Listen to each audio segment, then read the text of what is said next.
සුබ දවසක් ඔයාලට. බීමල් වගාවේ භයානක ලෙඩක් තමයි මේ කළු රැවුල් පුස්සෙක් කියන්නේ.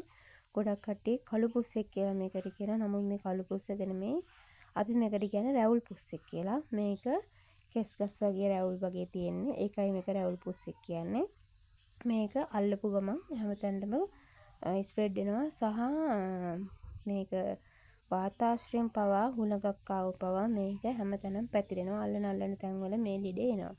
ඉතින් මේ අයින් කරන්න තියෙන පොට්ටවල තමයි මේ දැනට ඇවිල්ලා තියෙන්නේ. මේවා කොටස් දෙකකින් එනවා. ඒ කියන්නේ බීජ දාපු වගේත් එනවා. අයින් කරන්න ලං වෙලා තියෙන පොට්ටලත් එනවා. ඉතින් හරි භයානක ලෙඩක්. මේ ලෙඩේ ගැන ඔයාලට මම වැඩිපුර දීර්ඝ ලිපියක් දිග වීඩියෝ එකක් ඔයාලට මම ගේන්නම්. මේ වීඩියෝ එක කොටස් දෙකකින් තමයි ගේන්න හිතන් ඉන්නේ.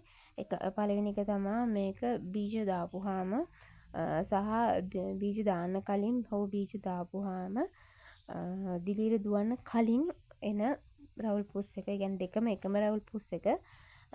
දිලීර දුවන්න කලින් රවුල් පුස් එක ගැන අපි කතා කරමු.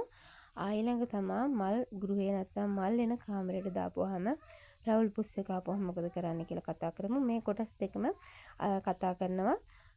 මේක එන්නේ ඇයි, මොකද්ද හේතුව එන්නේ සහ මේකෙන් අපි වළක් වෙන්නේ කොහොමද, මේක આવොත් මොනවද කරන්න ඕන කියලා මේ ආකාර දෙකම අපි කතා කරන්න බලාපොරොත්තු වෙනවා. හෙට නොවර්දවම මගේ channel එක බලන්න. හෙට YouTube එක හෙට අප්ලෝඩ් කරනවා.